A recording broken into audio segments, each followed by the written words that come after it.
جی رب کہتا ہے اللہ بہت زبردست ہے اور حکمت والا ہے. عجیب بات ہے, رب ہمارا کریٹر ہے, ہم اس کی کریشن ہیں, اور میرے کسی کام میں مجھے حکمت نظر نہیں آ رہی اپنے ارد گرد. میں شامل ہوں اس کے اندر. مثلاً ہماری سوچ میں, ہمارے کام میں, ہمارے سٹینڈز میں, ہماری دوستیوں میں, ہماری محبت میں, ہماری ایون نہ دشمنی بری چیز ہے بٹ ہو جاتی ہے کبھی کبھی لوگوں کے سٹینڈ پوائنٹس کی وجہ سے, اس میں ہمیں کہیں حکمت نظر نہیں آتی. میں نے خود یہ دیکھا ہے اور آپ نے بھی یہ آبزرو کیا ہوگا. میرے دوست ہیں, وہ جاتے ہیں, وہ جب ان کو مسلمان ہیں, الحمدللہ اللہ کا بڑا کرم ہے ان پہ شروع سے ہی ہیں, لیکن اب جب وہ دین اسلام کی طرف زیادہ جاتے ہیں, مسجد زیادہ جانے شروع ہوتے ہیں, لیکچر سننا شروع کرتے ہیں, 6 مہینے میں کیا ہوتا ہے کہ وہ ان کی زندگی, اپنی پرسنل لائف جو ہے نا, ان کی بیوی کے ساتھ تعلقات خراب ہو جاتے ہیں. اس کے بعد وہ ہر دوسرے بندے کو کہہ دیتے ہیں کہ جی ان کا ایکسٹینڈرڈ ہوتا ہے کہ وہ جو اس قابل ہی نہیں ہے کہ ان سے بات کریں, یا تمہیں تو کچھ پتہ ہی نہیں, یا تم لوگ منافق ہو, یا کافر ہو, جو بھی وہ کہتے رہتے ہیں, یہ شرک کر رہے ہیں آپ. اس کے علاوہ میں نے کچھ لیڈیز کو بھی دیکھا ہے کہ جب وہ بھی جاتی ہیں اور مین ون ایز اٹ از جو بیلنس ہے وہ نہیں رکھ پاتی ہیں. وہ ٹرانزیشن پیریڈ, ایک لائف سٹائل ہے آپ کا جو آپ نے گزارا ہے, اب آپ کی شادی ہے, بچے, اس کو نہیں جب فگر آؤٹ کر پاتے تو ریجڈ ہو جاتے ہیں. جبکہ رب قرآن میں بڑا کلیئر ہے کہ میں نے دین میں کوئی جبر نہیں رکھا ہے. وہ دوسروں پہ بھی جبر کرتے ہیں, وہ اپنے پہ, اور وہ ایڈجسٹ نہیں کر پاتے. اس سے بہت ساری ڈیورسز ہو جاتی ہیں, اس سے بہت سارے پرابلمس ہو رہے ہیں. میں خود پرسنلی لوگوں کو جانتا ہوں, آپ بھی جانتے ہوں گے. اس کے بارے میں ضرور کوئی بات کرنا چاہیں گے آپ شاید؟ جی ضرور, انشاءاللہ. پہلی بات تو یہ کہ to every action there is an equal but opposite re action.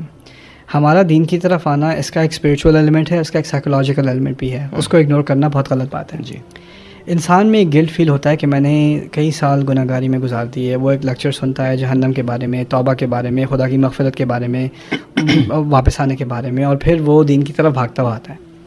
میرے ساتھ بھی یہی ہوا تھا, اور جس عمر میں یہ میرے ساتھ ہوا تھا, تو جن لوگوں کی انٹرپریٹیشن مجھے سننے کو ملی, اب میں پیچھے ایک طرف سے تو میں ان کا شکر گزار ہوں کہ کچھ تو ملا, دوسری طرف مجھے اس بات کا اعتراف کرنا پڑے گا کہ وہ کئی معاملوں میں بہت ایکسٹریم تھے.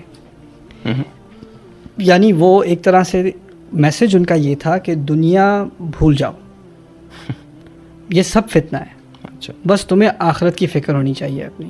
اب کرنے کا کام بس یہی ہے, تم نے گناہ بہت کما لیے, اب بس تم ثواب کا کام کرو, دین کا کام کرو. اور پھر آیات کو غلط کوٹ کیا گیا, جیسے انما اموالکم و اولادکم فتنہ, تمہاری اولاد اور تمہارے پیسے تمہارے لیے ایک فتنہ ہے. ان من ازواجکم و اولادکم عدو لکم, سورۃ التغابن, تمہارے بچوں میں سے اور تمہاری بیویوں میں سے تمہارے دشمن ہیں. اب یہ سب کہہ کر بیوی بچے یہ تو دنیا کے کام ہیں, مجھے تو بس خدا سے لو ہے, میں نے اللہ تعالیٰ کا کلام پڑھنا ہے اور دین کا کام کرنا ہے اور دعوت دینی ہے اور مسجد جانا ہے اور عبادتیں کرنی ہے, ایکسیٹرا ایکسیٹرا.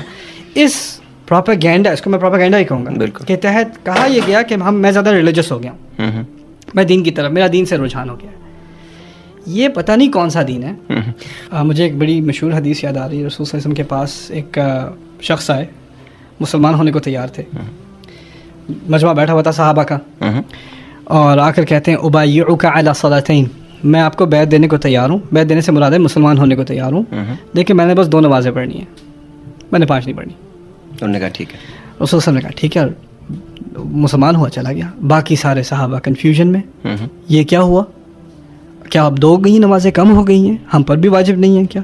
رسول صاحب نے کہا کہ جب وہ نماز کا ذائقہ چکھے گا تو خود ہی 5 پڑھنی شروع کر دے گا, اس پر جبر کرنے کی ضرورت نہیں تھی.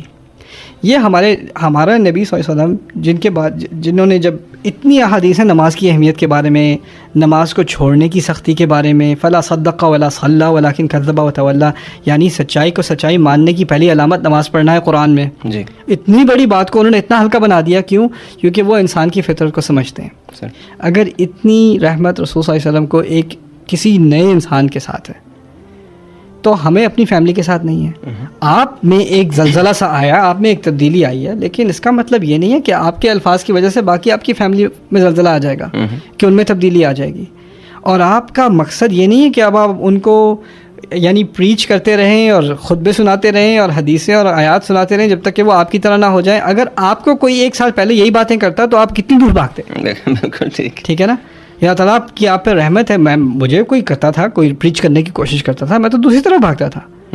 مولوی سے زیادہ ڈرونی چیز میں نے کبھی زندگی میں نہیں دیکھی دین کی طرف آنے سے پہلے. وہ تو بعد میں مجھے ڈرونے لگتے ہیں کئی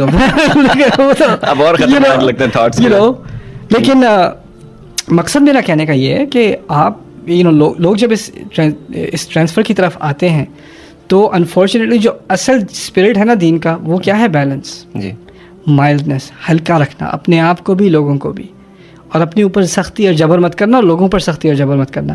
یہ ٹیچنگ جو ہیں بھی پیچھے چلی جاتی ہیں اور لوگ بالکل ہی کچھ زیادہ ہی ایکسٹریم پر آ جاتے ہیں. ابھی ایکسٹریم پر آنے کے بعد دو پاسبلٹیز ہیں. ایک پاسبلٹی یہ ہے کہ آپ بھی ایونچولی برن آؤٹ ہو جاؤ گے اور وہ دین کا بخار اتر جائے گا اور یہ بندہ پہلے سے بھی زیادہ ریلیجس ہو جائے گا اور بھی دور بھاگے گا. یا دوسرا ایکسٹریم یہ ہے کہ یہ اسی طرح رہے گا، اس کو لوگ چھوڑ دیں گے، اس کو لوگ اس کو برداشت نہیں کر سکیں گے، اس کی فیملی جو ہے ٹوٹ جائے گی، وائف برداشت نہیں کر سکے گی یا ہسبینڈ برداشت نہیں کر سکے گا، پیرنٹس دور ہو جائیں گے، اپنے آپ کو یہ الگ کر لے گا، آئسولیٹ کر لے گا اور میزریبل سی زندگی گزارے گا. ٹھیک ہے، بہتر انسان کے لیے. اسی لیے میں اس بات کا اتنا ایڈوکیٹ ہوں. اوور سمپلیفائڈ سی بات لگتی ہے میرے نزدیک. جو فائدہ مجھے قرآن کے مطالعے سے ہوا ہے، سنسیئر قرآن کے مطالعے سے، اور کسی چیز سے نہیں ہوا. کیوں؟ قرآن میں ایک بیلنس ہے. بالکل.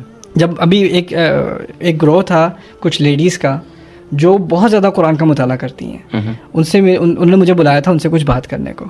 میں نے ان کو آدھے گھنٹے کا لیکچر پتہ ہے کس بات کا دیا ہے؟ آپ اتنا مطالعہ نہ کیا کریں، بیلنس میں رہیں. میں نے قرآن کی آیات سے بس ان کو یہ سمجھانے کی کوشش کی. جب وہ اللہ تعالیٰ کہہ رہا ہے وَالذَّارِيَاتِ ذَرْوًا أَفَلَمْ يَنظُرُوا إِلَى السَّمَاءِ كَيْفَ خُلِقَتْ، کبھی جا کے آسمان کو بھی دیکھ لیا کریں. کبھی یہی کتاب آپ کو کتاب بند کر کے باہر آسمان کو دیکھنے کو کہہ رہی ہے.